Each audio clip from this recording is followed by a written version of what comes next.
자, 수업 시작할까요? 네. 네. 프린트 다 받으셨죠? 네, 여러분 반갑습니다. 캠브리지 동아시아사 한국사 시간 이번 시작할 때는 박수 쳐주는 거야? 고맙습니다. 어떡한 분인지 어떡한 분인지 고맙습니다. 덕분에 힘이 좀 나네요. 오늘 너무 바빠가지고 너무 짜증 일이 나는 일이 많아가지고 수업을 제대로 할 수 있을까 멘탈이 상당히 나가 있었는데 그래도 여러분들이 선생님 힘내라고 박수까지 쳐주는 바람에 조금 기분 좋게 수업을 시작할 수 있겠네요. 자, 우리 이번 시간에 배울 내용은 조선의 외교 관계에 대해서 이야기를 해볼 겁니다. 자, 조선의 외교 정책을 단순화시켜서 한마디로 이야기해 보자면 그것은 4대 교린 정책이라고 할 수 있습니다. 자, 4대라는 것은 큰 나라를 섬기다 라는 뜻인데 조선과 명나라의 관계를 설명하는 용어였어요. 그리고 교린이란 이웃과 사이좋게 지낸다 라는 뜻인데 이것은 여진이나 일본에게 해당하는 용어라고 보시면 될 것 같습니다. 자, 구체적으로 명나라, 여진, 그리고 일본과 조선이 어떻게 외교를 진행하였으며 임진왜란과 병자호란을 거치고 난 이후에 그러한 외교 관계가 어떻게 바뀌게 되었는지 같이 한번 이야기를 해보도록 하겠습니다. 자, 이 페이지 전에도 한번 보여준 적이 있는데 기억이 나나요?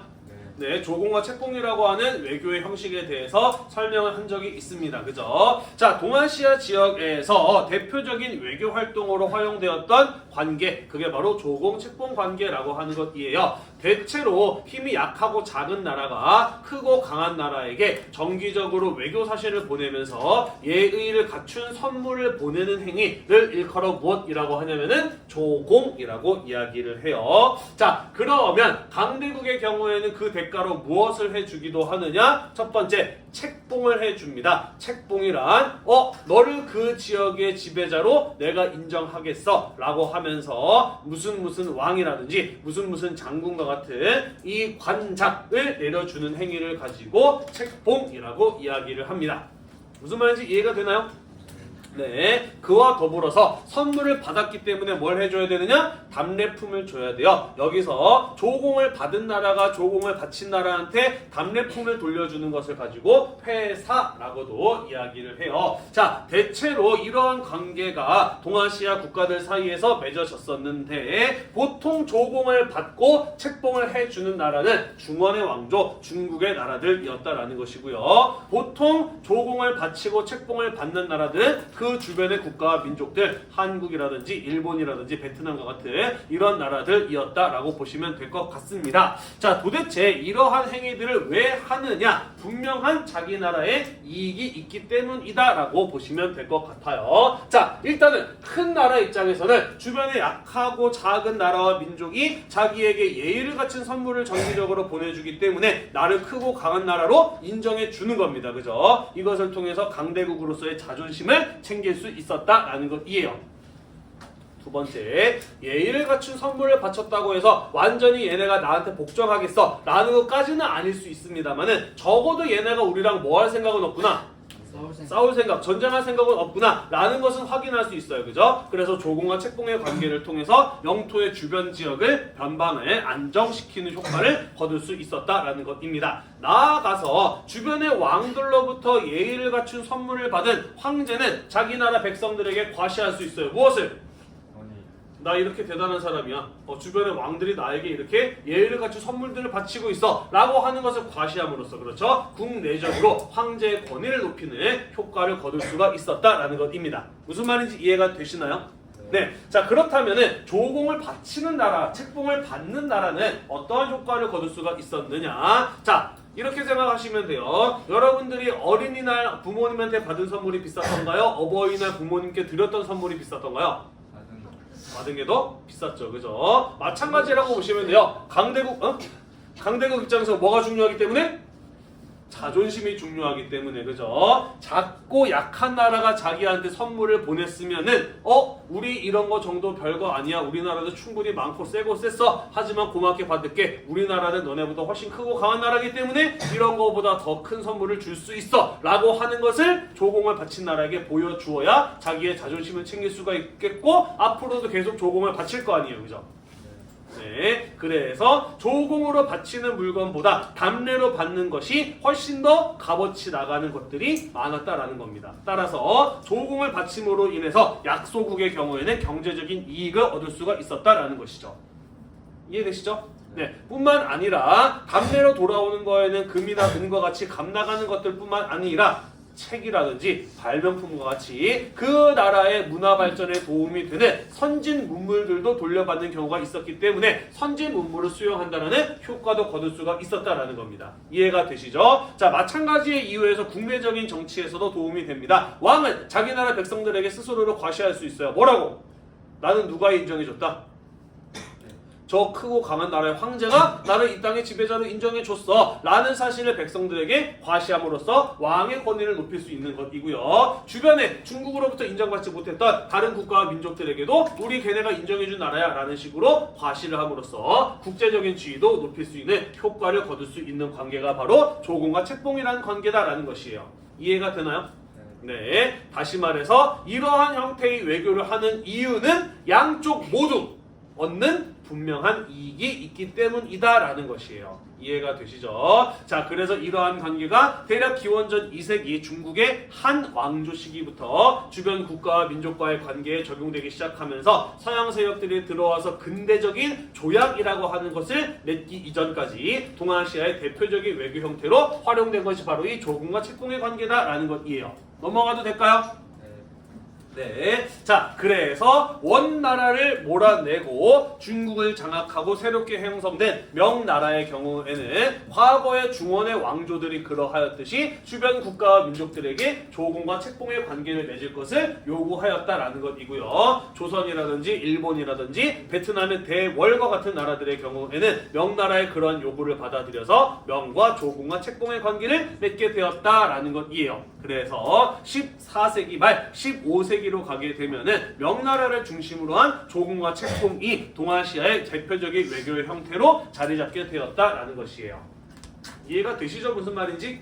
네. 다만 우리 교과서에서 뭐라고 이야기를 하고 있느냐? 책봉은 각국의 독립성을 인정한 상태에서 이루어진 형식적인 절차라고 되어 있어요. 다시 말해서 약한 나라가 큰 나라에게 조공을 바치고 책봉을 받기 때문에 겉으로 보기에는 임금과 신하, 위와 아래, 지배와 피지배 관계처럼 보일 수도 있다라는 거예요. 하지만 그거는 어디까지나 겉으로 보이는 형식적인 것에 불과하다. 아까도 이야기했듯이 이 국가들이 조공과 책봉의 관계를 맺는 까닭은 각각의 나라들이 얻는 무엇이 있기 때문에? 이익이 있기 때문에 맺는 관계다라는 거예요. 따라서 조공과 책봉의 관계를 맺었다고 해서 우리나라가 중국의 신화된 나라였다거나 그들의 지배를 받는 속국이었다거나 아래에 깔려있는 나라라든가 이런 식의 해석을 할 필요는 없다라는 이야기가 되겠습니다. 이해가 되시죠? 네. 자, 실제로 명과 조선 사이에 맺어진 관계를 보면 잘 이해를 할 수가 있을 것 같아요. 처음부터 조선이 명과 우호적인 조공과 책봉의 관계를 맺었던 것은 아니었습니다. 조선이 이제 막 세워졌었던 건국 초에는 명나라 태조와 조선의 태조 이성계 사이에 외교적인 갈등을 꽤 오랫동안 빚기도 했어요. 일어나기도 했어요. 자, 왜 그랬느냐? 지난번에 이런 얘기 한번 한 적이 있는데 남중남고에서는 1학년 1학기 때 많이 싸운다는 얘기 했었는데 기억이 나나요? 네, 그죠? 처음 관계를 맺을 때 서열 정리가 필요하기 때문에 보통은 사람들이 세게 나간다라고 이야기를 했잖아, 그지? 이 국제관계에서도 마찬가지였다. 아직 고려 말이었을 때 이제 막 중국의 명이라고 하는 새로운 나라가 등장하게 되었을 때 고려와 처음 관계를 맺는 상황이기 때문에 세게 나가서 외교관계의 주도권을 잡고자 하였다라고 이야기를 했었어요. 기억이 나나요? 그래서 명나라가 뭐 있었지? 그렇죠. 공민왕이 반원 자주 정책의 과정에서 원나라가 끝까지 돌려주지 않았던 쌍성 총관부라는 땅을 군대로 공격해서 우리나라 고려나라 땅으로 만들었다라고 이야기를 했어요. 그죠? 그랬더니 명나라의 를 세운 황제 주 원장이 뭐라고 이야기를 했느냐? 옛 원나라의 땅은 모두 명나라의 땅이 되어야 된다. 너네가 원나라 땅이었던 쌍성총관부를 불법으로 차지하고 있으니 그 땅 우리가 직접 지배하겠다 라고 고려에게 일방적으로 통보해온 사건이 있었어요. 기억이 나나요? 네. 자, 그래서 당시 고려의 집권자였던 최영의 경우에는 여기서 우리가 밀리면 앞으로 계속 명나라에 끌려갈 수밖에 없다. 더 세게 나가야 된다라고 해서 무엇을 추진했나요? 요동 정벌을 추진했었죠. 그죠? 그리고 이때 요동 정벌의 사령관으로 임명되었던 사람이 누구였어요? 이성계였고, 이성계는 가다가 어떻게 해요? 위화도에서 돌아와서 조선을 세우죠. 그죠? 자, 그리고 나서 명과 조선의 관계로 이어지게 됩니다. 자, 여전히 두 나라가 처음 외교를 맺는 상황이라고 하는 것은 변하지 않았기 때문에 여전히 명나라 태조 주원장이라는 황제는 조선에게 세게 나가요. 굉장히 무리한 요구들을 많이 합니다. 자, 그래서 이번에는 조선을 세웠던 이성계, 그리고 그 밑에 있었던 조선을 실제로 설계하고 운영하였던 정도전의 경우에는 다시 한번 똑같은 생각을 합니다. 여기서 우리나라가 명나라한테 접고 들어가면 계속해서 끌려다닐 수밖에 없다. 우리가 오히려 요동을 정벌을 해서 명나라의 관계에서 기선을 잡는 것은 어떨까? 같은 것들을 계획을 세우기도 하였다라는 것이에요. 이해가 되나요? 특히 명과 조선 사이에 있었던 여진족들을 누구 편으로 끌어들일 것인가를 놓고 명과 조선 사이에서 외교적인 갈등이 계속되고 있었다라는 것입니다. 서로 자기 나라의 이익을 우선하려는 관계가 이어지고 있었다라는 것이에요. 이해가 되나요? 네. 그러다가 언제부터 명나라하고 조선의 사이가 좋아지느냐? 태종 이방원 때부터 명과의 관계가 회복이 되면서 우리가 익히 알고 있는 명나라와 조선의 우호적인 4대 조선이 명나라를 큰 나라로 섬기는 관계가 확립되었다라고 볼 수가 있습니다. 자, 그렇다면 왜 태종 이방원 때 오게 되면서 명과 우호적인 관계가 만들어질 수 있었느냐? 알다시피 이방원의 경우에는 원래 왕이 될 계획인 사람이었나요? 아니었나요? 아니었어요. 그죠? 왕자의 난으로 원래 왕이 될 사람이 아니었는데 왕이 되었어. 그지? 따라서 무엇할 필요가 있었느냐? 누군가가 나를 왕으로 인정해 줄 필요가 있었어요. 그죠? 자, 공교롭게도 그때 당시에 명나라의 황제는 영락제라는 사람이었는데 이 사람 약간 우리나라로 치자면 수양대군 같은 사람이라고 보면 돼요. 자기의 조카가 황제의 자리에 오르자 자기 조카를 몰아내고 황제의 자리에 오른 사람이 바로 영락제입니다. 따라서 영락제도 무엇할 필요가 있었느냐? 누군가 나를 황제로 인정해 줄 필요가 있었던 거예요. 그죠? 서로 조선의 왕이나 명나라 황제 모두 자신을 왕으로 황제로 인정해 줄 필요가 있었기 때문에 조선은 조공을 바치면서 영락제를 명나라의 황제로 인정하고 명락제는 이방원을 조선의 왕으로 책봉해 주면서 그를 인정해 준 겁니다. 그죠? 이해가 되나요? 이렇게 양쪽 모두 필요에 의해서 얻는 이익이 있었기 때문에 둘 사이에 조공과 책봉이라는 관계가 맺어지고 오랫동안 유지가 될 수 있었다라는 것이에요. 이해가 되시죠?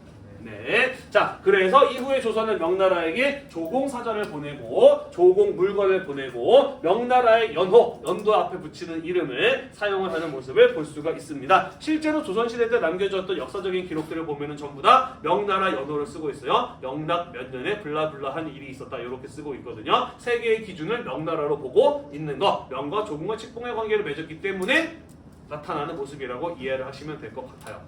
됐나요? 네. 그리고 명나라는 답례로 서적, 약재, 도자기 같은 선진 문물들을 조선에게 주면서 명과 조선의 우호적인 관계가 형성되고 이어지게 되었다라는 것입니다. 넘어갈까요? 네, 넘어가도록 하겠습니다.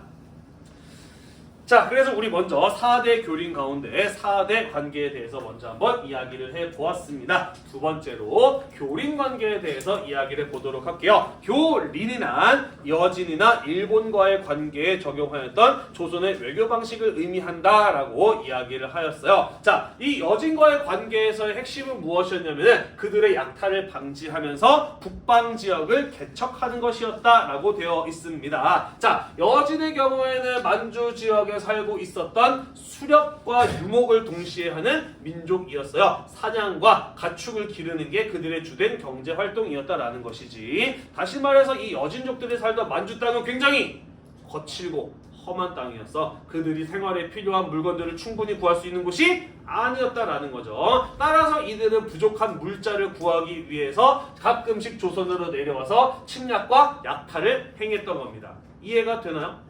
네, 따라서 이들의 침략과 약탈 행위를 막기 위해서는 무엇할 필요가 있었느냐? 첫 번째, 그들이 부족한 물건을 우리나라에서 사갈 수 있게 해줘야 되는 거예요. 왜 나쁜 놈들처럼 자꾸 와서 약탈하고 뺏어먹고 그러냐? 필요한 게 있으면 정정당당히 와서 물건을 사가라 라고 하는 것이에요. 이해가 되나요?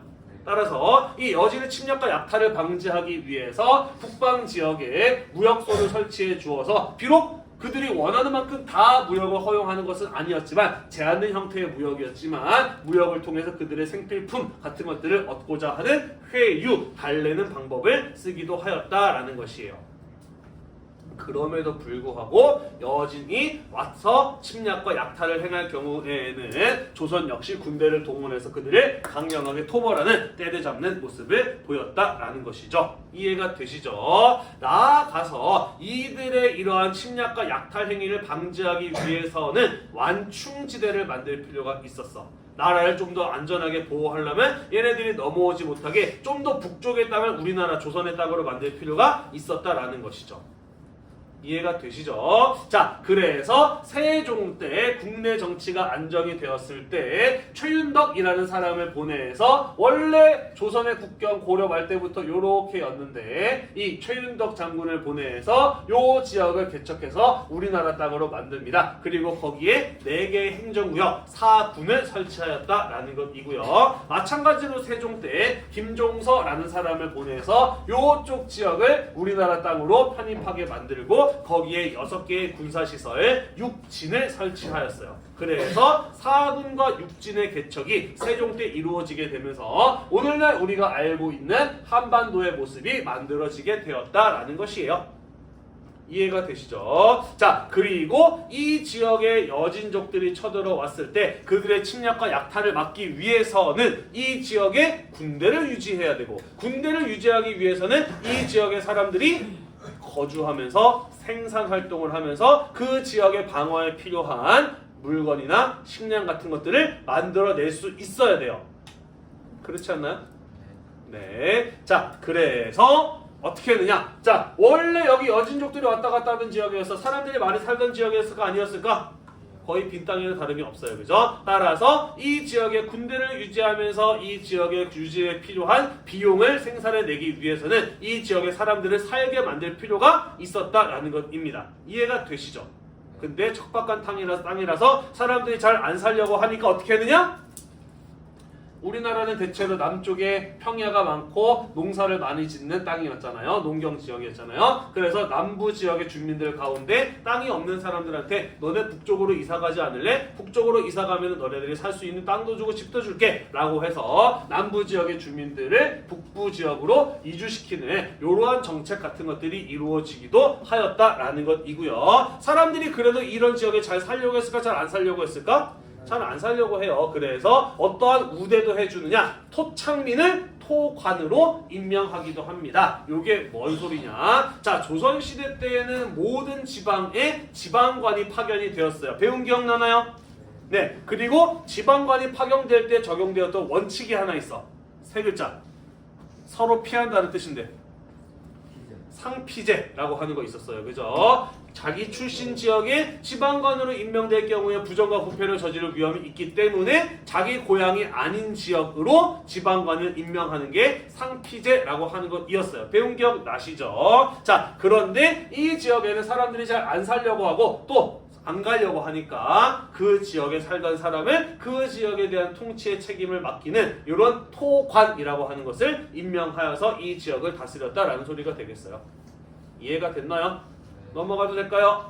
넘어가겠습니다. 네, 초반에는 수업을 잘 듣던 학생들이 또 중반을 넘어가니 하나둘씩 꾸벅꾸벅 쓰러지기 시작을 하네요. 안타깝습니다. 선생님이 마음의 여유가 있으면 중간에 한 번씩 이렇게 드립도 쳐가면서 웃긴 소리도 하고 할 텐데 지금 마음의 여유가 되게 없어서 그게 잘 안 되네요. 옛날에는 내가 수업 시간에 한 번씩 농담할 것들 막 이렇게 메모에 적어가지고 수업 중간에 한 번씩 막 드립도 치고 그랬는데 요즘에는 내가 나이를 많이 먹어서 그런가 이게 드립을 쳐도 학생들이 웃지도 않고 드립을 친 다음에 이게 왜 웃긴 건지 다시 한번 설명해줘야 되고 이런 일을 겪으면서 주구장창 수업만 하는 사람이 됐는데 조금 반성을 해보면서 중간중간에 여러분들의 잠을 깨울 수 있는 이런 소스들을 좀 개발해야 되지 않을까라는 생각들이 들기도 하네요. 개인적인 넋두리였습니다. 고마워요. 저런 리액션이 있으면 그래도 좀 낫지. 하나 재밌는 거 해주세요. 하나 재밌는 거 해주세요. 뭐 하지? 지금 2학년들 학생들이 수학여행 갔다 와가지고 수학여행에서 뭐 이런저런 사건 사고들이 있었나봐. 그래서 그런 모습들을 보면서 옛날에 나도 중학교 때 수학여행 갔던 생각이 났었는데, 중학교 때 수학여행 갔는데 우리는 이제 선생님이 사고 칠까봐 10시 넘으면 방 밖으로 아예 나오지 못하게 했거든. 그래가지고 방 밖으로 안 나오고 친구들하고 같이 막 이것저것 하면서 막 열심히 놀았어. 근데 이제 12시가 넘어가니까 하다못해 이제 재미가 없고 TV도 안 나오고 친구들 하나둘씩 골아 떨어지고 너무너무 심심한 거야. 근데 나는 체력이 좋아가지고 나랑 한 친구 2명이 같이 남아가지고 계속 이런저런 막 얘기하다가 너무너무 심심한 거지. 6명 있었는데 4명이 잠들고 나랑 2명만 남았어요. 우리 뭐 할까? 찾아보자. 막 이렇게 뒤져보다 보니까 거기 이제 화장실에 비누, 치약, 그 다음에 면도기 요 3가지가 있는 거야. 이거 가지고 뭘 어떻게 하면 재밌게 놀까라고 생각을 하다가 자고 있는 친구들의 눈썹을 하나씩 밀었어. 눈썹을 이렇게 밀어버렸어. 그랬더니 한쪽 밀었더니 되게 재밌는 거야. 이게 사람이 눈썹 하나만 없어도 정말 병신같이 생기거든. 그러니까 눈썹이 인상에 되게 중요한 역할을 한다는 거 알았어. 그러니까 눈썹을 밀어버리니까 너무 웃기게 생겨. 병신이 이렇게 못생긴 하면서 막 이렇게 막 웃기면서 1명, 2명, 3명, 4명 눈썹을 다 지웠어. 너무 재밌다, 재밌었다. 이제 자자 하고서 딱 누웠는데 생각해보니까 6명에서 한 방을 썼어. 4명이 눈썹이 없어졌어. 사람을 방 밖으로 못 나오게 했어. 그럼 범인이 누구야? 눈썹이 남아있는 두 놈이 범인이잖아, 그지? 그래서 야, 우리가 생각이 너무 짧았다. 우리가 이거 알리바이를 만들기 위해서 우리도 눈썹을 밀 수밖에 없겠다라고 생각을 해서 어쩔 수 없이 서로의 눈썹을 밀어줘서 그날 다음날 아침 일어났을 때 6명 모두가 눈썹이 다 없어진 이런 상황이 벌어졌고 4명의 친구들이 선생님 자고 일어났더니 눈썹이 없어졌어. 어떤 미친 새끼가 들어가서 눈썹을 밀었어요. 막 이렇게 신고를 할 때 나머지 2명 선생님이랑 같이 맞아요 선생님 제 눈썹 좀 보세요. 저도 눈썹 없어졌어. 막 이렇게 피해자 코스프레를 하면서 알리바이를 만들고 넘어갔던 적이 있었어요. 요즘 같았으면 학폭으로 처리되고 정말 난리가 났을 텐데 그때 당시에 나중에 눈썹은 한 2주 지내니까 다시 자라더라고. 2주 뒤에 눈썹이 자란 뒤에 그 4명의 친구들한테 탱크보이 하나씩 사주면서 미안해 친구들 사실 그때 내가 그래서 라고 이렇게 하고 넘어간 적이 있었어요. 눈썹이 빨리 뒤에 네. 빨리 자라는데?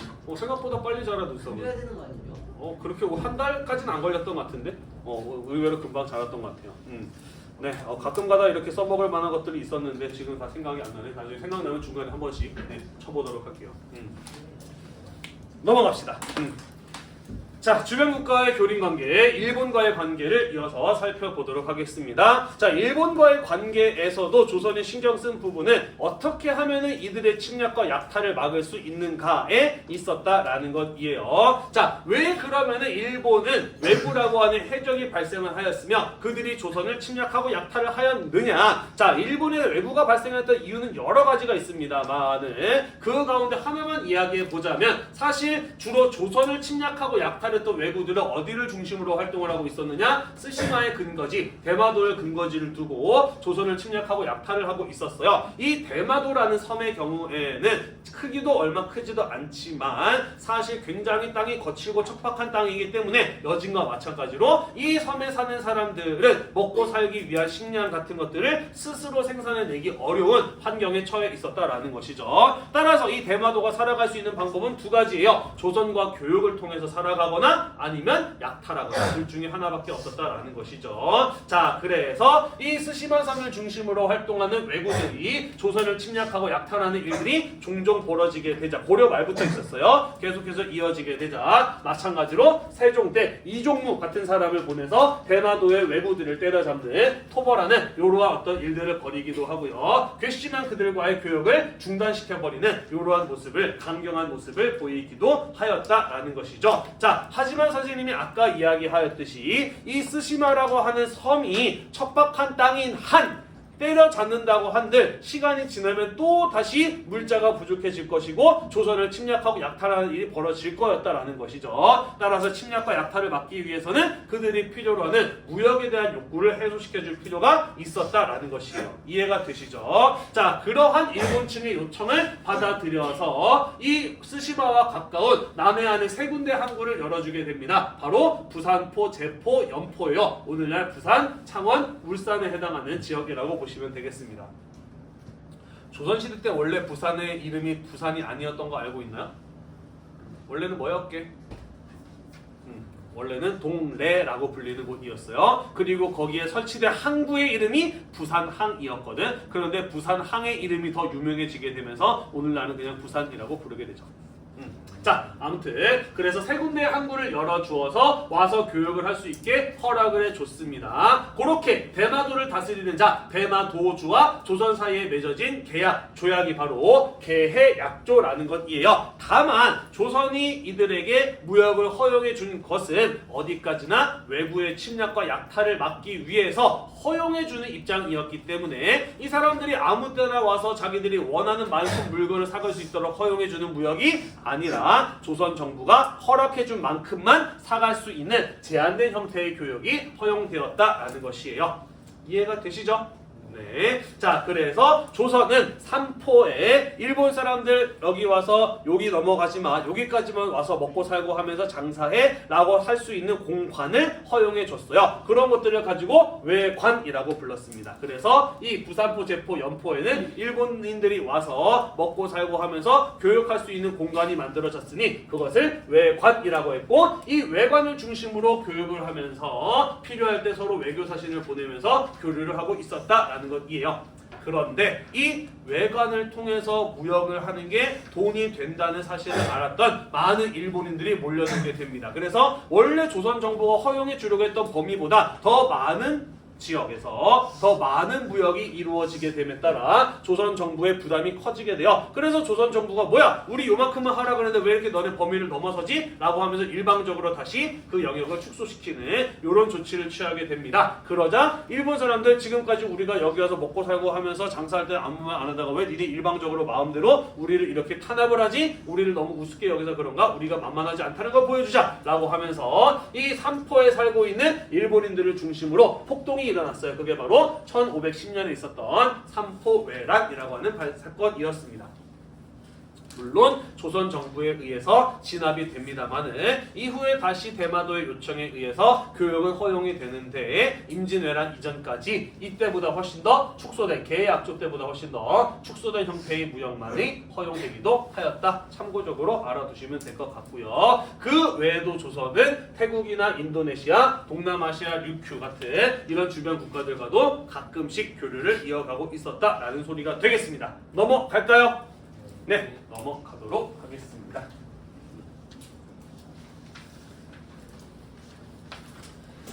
자, 그러다가 임진왜란 이후로 가게 되면서 일본과의 관계가 어떻게 바뀌게 되었는지 계속 이야기를 해보도록 할게요. 자, 임진왜란이라고 하는 큰 피해를 겪었습니다. 조선이 일본이랑 외교를 하고 싶을까 안 하고 싶을까?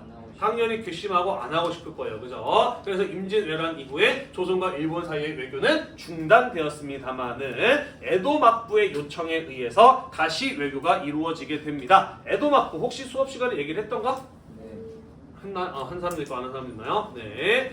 도요토미 히데요시가 사망하고 난 이후에 임진왜란에 동참하지 않았던 일본의 무사 세력 가운데 도쿠가와 이에야스라는 사람이 이끄는 무사 세력이 있었어요. 그리고 이 도쿠가와 이에야스라고 하는 무사 세력은 도요토미 히데요시의 아들과 그를 따르는 무사들과 함께 일본의 패권을 장악하기 위한 한판의 승부를 벌입니다. 그리고 여기에서 도쿠가와 이에야스가 도요토미 히데요시의 아들을 따르는 세력들을 제압하게 되면서 새로운 일본의 패권을 장악하게 되고 새로운 일본의 무사 정권을 세우게 되니 그게 바로 임진왜란 이후에 일본에 세워진 무사 정권 에도막부라고 하는 것이 되겠습니다. 그리고 이 에도막부의 최고 통치자가 도쿠가와 이에야스가 되죠. 쇼군이 되죠.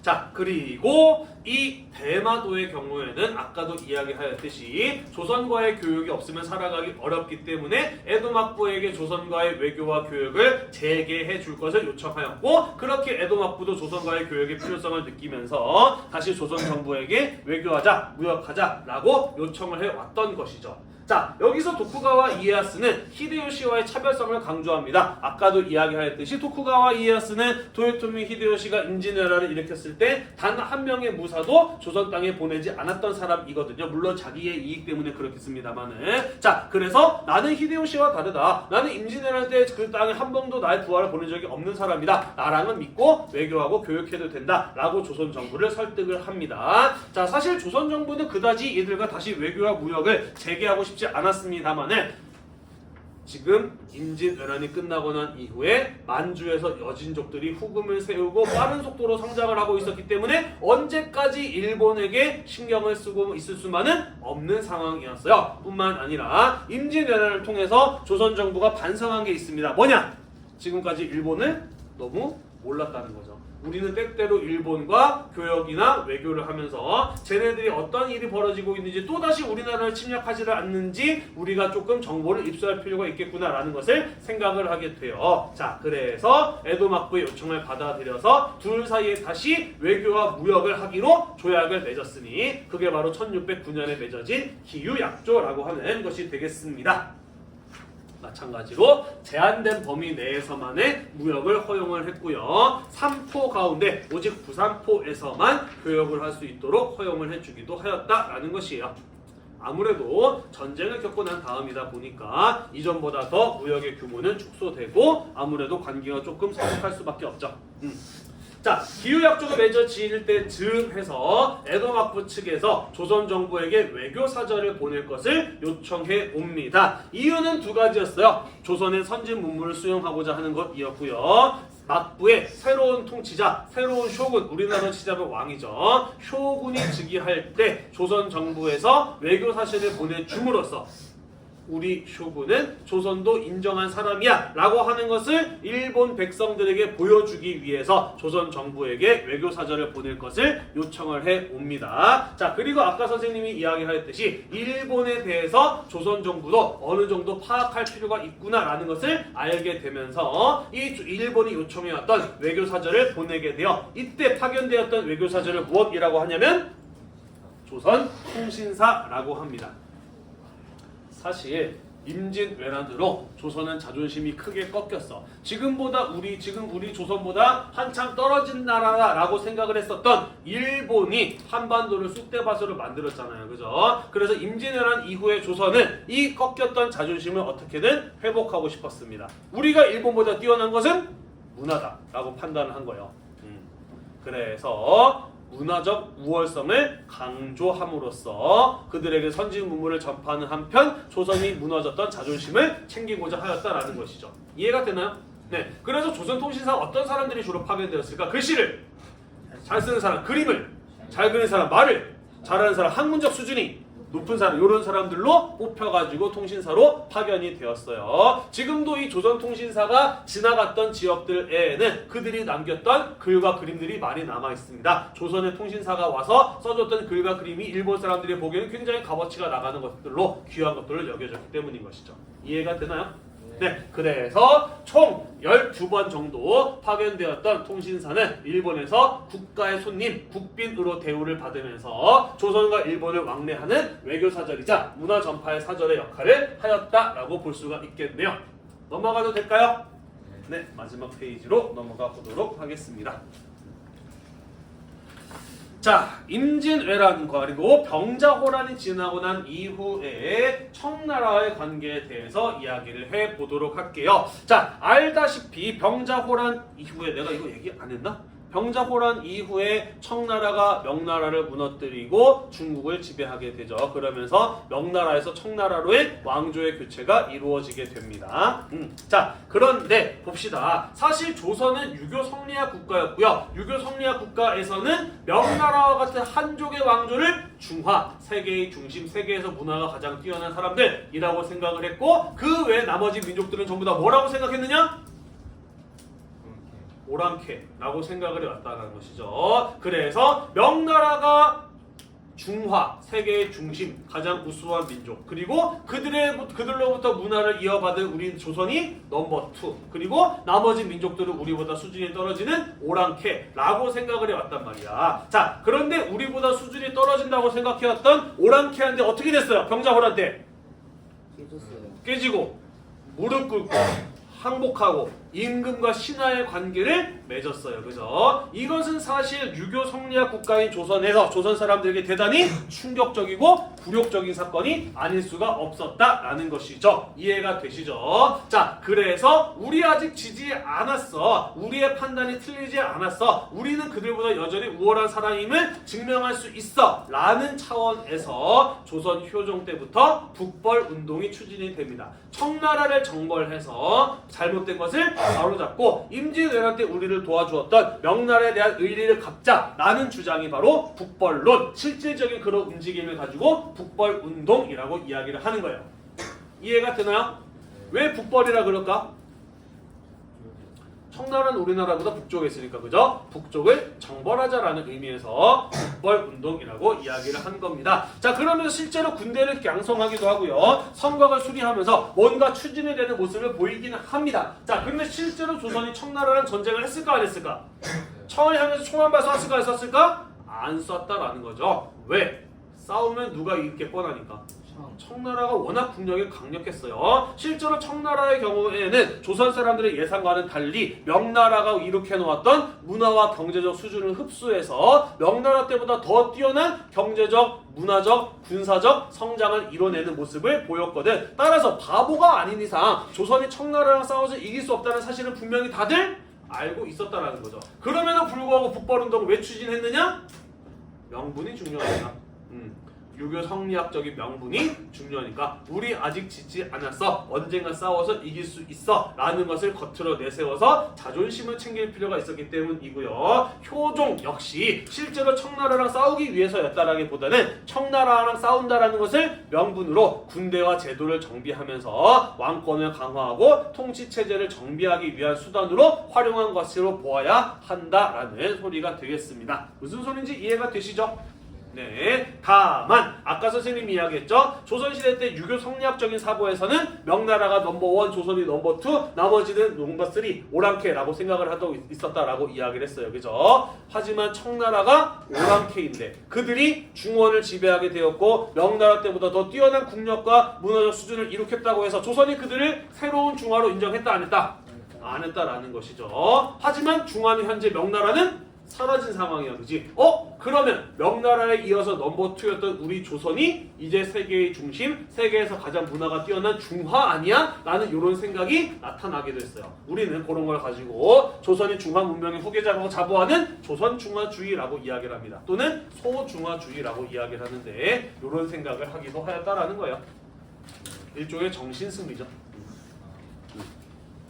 자, 그리고 병자호란 이후에 조선과 청나라 사이에는 임금과 신하의 관계, 군신의 관계, 사대 관계, 지금까지 조선이 명나라한테 해왔던 것을 청나라에게 하게 되었다라는 것이죠. 자, 그래서 조선에서는 청나라에 정기적으로 조공사절을 보냈는데 그때 병나라에 갔던 외교사절을 뭐라고 불렀냐면은 연행사라고 불렀어요. 왜냐하면 청나라의 수도 베이징이었고요. 베이징의 옛 이름이 연경이었기 때문에 연경에 가는 사절이라는 뜻에서 연행사라고 불렀거든요. 네, 연행사. 조선에서 청나라로 갔습니다. 그리고 봤어요. 뭘 봤을까? 그렇죠. 명나라의 경제적, 문화적 수준을 흡수해서 그것보다 더 뛰어난 수준으로 발전시킨 청나라의 발전의 모습을 본 겁니다. 뭐야? 오랑캐인 줄 알았더니 우리보다 훨씬 더 잘 사네? 라는 사실을 보고 충격을 받게 되는 것이죠. 그와 더불어서 명나라 말기부터 청나라 초기까지 신항로 개척 이후에 서양 유럽의 선교사들이 들어와서 그들의 새로운 과학기술 같은 것들을 마구마구 중국에 소개를 하고 있었거든요. 그래서 연행사로 청나라에 간 조선의 사절들도 그러한 서양의 문물들을 보고 충격에 빠지게 되는 거예요. 그래서 이거 봐라. 중국 너머 서쪽에는 이렇게 뛰어난 기술을 가진 애들이 살고 있다 라는 사실을 조선에 소개하기도 하였다라는 것이에요. 이해가 되시나요? 네. 그러다 보니 이러한 유교 성리학적 사고로부터 벗어나서 본 적이 있는 사람들, 청나라의 높은 문화적 기술적 수준을 본 사람들은 주장을 하는 겁니다. 뭐를? 걔네 오랑캐? 아니다. 우리보다 뛰어난 기술과 문화를 가지고 있다. 언제까지 오랑캐라고 무시할 거냐? 우리도 더 발전하려면 그들로부터 뭐 해야 된다? 배워야 된다 라고 하는 주장을 하기 시작을 해요. 우리는 그런 걸 가지고 무엇이라고 부른다? 각론이라고 이야기를 한다. 일부 지식인들에 불과했습니다만은 조선 후기로 가게 되면서 청으로부터 배울 것을 주장하는 이런 사람들이 나타나기도 하였다라는 이야기예요. 됐나요? 네. 자, 우리 이렇게 해서 일단은 조선의 외교 관계에 대해서 쭉 한번 이야기를 해보았는데요. 한국사 배운 책 몇 쪽인가요? 30쪽 30인가요? 네, 30쪽 보면서 같이 한번 정리해 보도록 하겠습니다. 자, 조선의 외교 정책을 네 글자로 뭐라고 한다? 4대 교린이라고 한다. 자, 여진 4대 교린. 4대 교린. 여진의 약탈을 방지하기 위해서 국경 지역에 무역소를 설치하기도 하였다. 무역소. 외부의 침략과 약탈을 막기 위해서 세종 때 이종무를 보내서 대마도 또는 쓰시마를 토벌하였다. 대마도 또는 쓰시마. 자, 에도막부 요청에 의해서 12차례 파견되었던 조선의 외교사절 조선통신사였습니다. 네? 조선통신사. 자, 그리고 조선이 중화문명의 유일한 후계자라는 인식이 형성되기도 하였어요. 조선 중화주의라고 하는 거 이야기를 했었죠. 그죠? 네, 수고하셨고요. 우리 다음 시간에 마저 이어서 살펴보도록 하겠습니다. 오늘도 공부하느라 대단히 고생이 많으셨고요. 이 수업 영상이 여러분들의 한국사 공부에 도움이 되셨다면 구독과 좋아요 잊지 말고 눌러주세요. 수고했습니다.